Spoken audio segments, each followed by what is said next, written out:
जो पेपर में 2 मार्क के लिए आता है। सबसे पहले या तो पूछ सकते हैं कि कोई भी अलंकार का उदाहरण बताओ, या फिर दूसरे में पूछ सकते हैं कि इसके प्रकार बताओ। मतलब आपको एग्जाम्पल दिया रहेगा और फिर पहचानना है कि मीनिंग कौन सा है। तो अलंकार में मोस्टली क्या होता है, फिगर्स ऑफ स्पीच। तो अलंकार के 2 टाइप, एक होता है शब्द अलंकार और दूसरा होता है अर्थ अलंकार।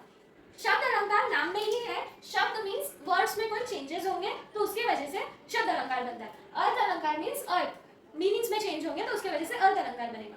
अभी पहले हम शब्द अलंकार देखते हैं। शब्द अलंकार के 2 प्रकार, पहला आता है अनुप्रास और दूसरा आता है यमक। इंग्लिश में अनुप्रास मतलब एलिट्रेशन। एलिट्रेशन मतलब इधर क्या होगा, कोई लेटर या कोई स्वर या व्यंजन रिपीट होगा। जैसे इधर एक उदाहरण है, मेरा मंदिर मेरा मस्जिद।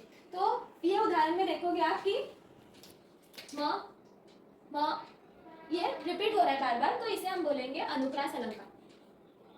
दूसरा अलंकार आता है यमक अलंकार। यमक का मतलब है रिपीटेशन। जैसे इधर एक उदाहरण है, माला फेरत युग गया, फिरा ना मन का फेर, कर का मन का डरी के, मन का फेर। तो इधर मन का बार बार रिपीट हो रहा है, इसके लिए इसे हम बोलेंगे यमक अलंकार। दूसरा टाइप आता है अर्थ अलंकार। अब अर्थ अलंकार में 3 प्रकार है, रूपक, उपमा और श्लेष। तो सबसे पहले हम रूपक की बात करते हैं। रूपक मतलब क्या होता है, मेटाफर। अब अलंकार को देखने से पहले हम ये जानते हैं कि उपमेय और उपमान होता क्या है। उपमेय मतलब क्या, जिसको हम कंपेयर कर रहे हैं। उपमान मतलब क्या होता है, हम उपमेय को जिससे कंपेयर कर रहे हैं उसे बोलते हैं उपमान। जैसे अभी एक एग्जांपल देखते हैं, पायो जो मैंने राम रतन धन पायो। तो इसमें राम को कंपेयर कर रहे हैं हम रतन धन, लेकिन अभी इसमें क्या है, राम ही रतन धन। तो इधर क्या है, उपमेय। उपमेय मतलब क्या, किसको कंपेयर कर रहे हैं हम, राम को। किससे कंपेयर कर रहे हैं, रतन धन। रतन धन मतलब उपमान। तो इसमें उपमेय का ही उपमान बनता है, तो इसके लिए हम इसे बोलते हैं रूपक अलंकार। दूसरा प्रकार आता है अर्थ अलंकार में उपमा।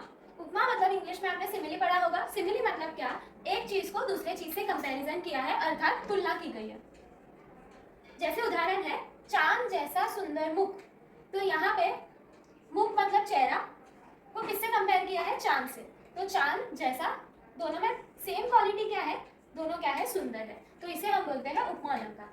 लास्ट अलंकार आता है श्लेष अलंकार। श्लेष अलंकार मतलब क्या, एक ही शब्द के मीनिंग्स दिए होंगे साथ। एक ही शब्द को 2 अलग अलग चीजों में बताया गया होगा। उदाहरण क्या है, रहीमन पानी रखी है, बिनु पानी सब सुन, पानी गए ना उबरे, मोती मानुष चुप। तो यहाँ पे पानी को 3 अलग अलग मीनिंग से कंपेयर किया। पहली मीनिंग आती है मोती, यहाँ मोती मतलब होता है चमक। दूसरा मीनिंग है मनुष्य, मनुष्य मतलब क्या, इधर आत्मसम्मान। और तीसरा मीनिंग आता है चून, चून का मतलब है जल। तो यहाँ पानी को चमक, आत्मसम्मान और जल से क्या है, कंपेयर किया है, या फिर उसके 3 मीनिंग्स बताया है। तो ये अलंकार को हम बोलते हैं श्लेष अलंकार। Thank you.